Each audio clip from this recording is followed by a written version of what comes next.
जम्मू कश्मीर के पहलगाम में आतंकी हमले के बाद से देश में उबाल है। हर एक शख्स आतंकियों के खिलाफ एक्शन चाहता है, क्योंकि धर्म के नाम पर आतंकियों ने 27 निर्दोषों को मौत के घाट उतार दिया। इनके खिलाफ बड़ी कार्रवाई की मांग हो रही है पूरे देश में।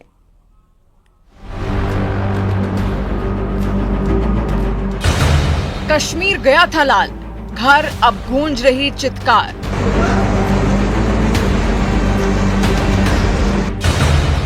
हाथों की नहीं छूटी थी मेहंदी, आतंकियों ने उजाड़ दिया सुहाग।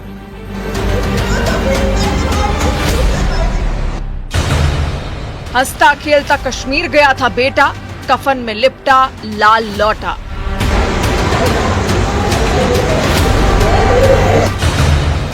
बेटे का शव देख बेसुध हो गई मां, पत्नी पूछ रही हमारा क्या कसूर था।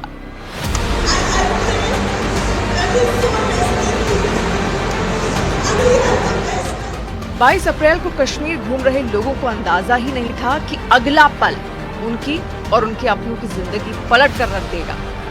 दोपहर करीब 3 बजे पहलगाम और बैसरन घाटी में अपनों के साथ धरती के स्वर्ग का मजा ले रहे लोगों पर आतंक का ऐसा साया पड़ा कि देखने वालों की रूह कांप गई।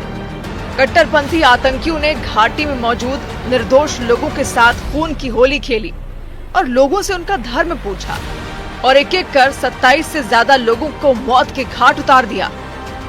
आतंकी हमले में हरियाणा के करनाल के रहने वाले विनय नरवाल भी मारे गए और जैसे ही ये खबर उनके घर पहुंची, वहां चीख पुकार मच गई। नौसेना के अधिकारी विनय नरवाल के परिवार वाले खुद को संभाल नहीं पाए।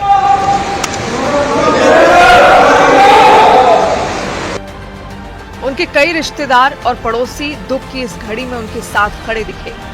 इस बीच हरियाणा के मुख्यमंत्री नायब सिंह सैनी ने पीड़ित परिवार से फोन पर बातचीत की और इस घटना पर दुख जताया। लेफ्टिनेंट विनय नरवाल के दादा ने आतंकियों पर सख्त कार्रवाई की मांग की है। लोगों से ये रिक्वेस्ट है, उनको सख्त से सख्त सजा दी जाए। मैं मोदी जी से भी यही रिक्वेस्ट करता हूँ कि इस उग्रवाद को खत्म करवाओ किसी तरीके, नहीं तो आज मेरा पोता गया, कल को किसी और को जाएंगे। तो आप लोगों की यही दुआ है।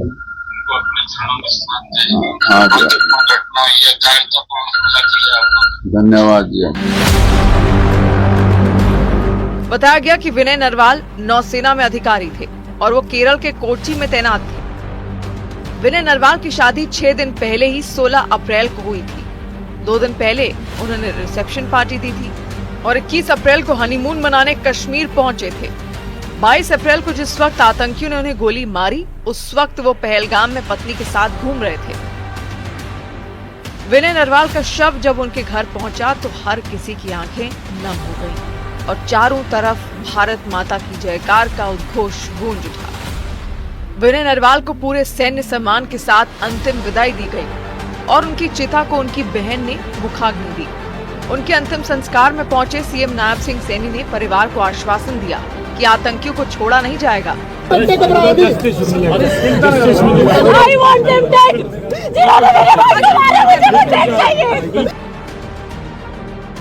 पश्चिम बंगाल से भी 3 परिवार अन्य लोगों के साथ पहलगाम गए थे, जिनकी हत्या कर दी गई। यात्रा का आनंद आंसू में बदल गया। तीनों के परिवारों में मातम छाया हुआ है। कोलकाता के रहने वाले समीर गुहा का पार्थिव शरीर जब उनके घर पहुंचा तो परिवार की चित्कार से लोगों का कलेजा फट गया।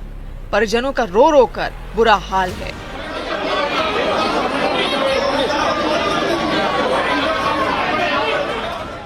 वहीं पहलगाम आतंकी हमले के शिकार हुए मुंबई से सटे डोंबिवली के रहने वाले 3 लोगों के शव देखकर हर किसी की आंखें नम हो गईं। शवों को एक बड़े मैदान में अंतिम दर्शन के लिए रखा गया तो लोगों का जनसमूह उमड़ पड़ा। इस दौरान सीएम देवेंद्र फडणवीस ने उन्हें श्रद्धांजलि दी और पूरे मैदान में जयकारों का उद्घोष गूंज उठा।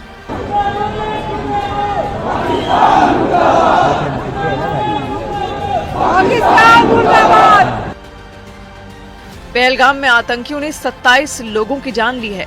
उनमें कुछ के परिवारों की ये तस्वीरें हैं जो पूरी दुनिया को झकझोर रही हैं। थोड़ा बताइए हुआ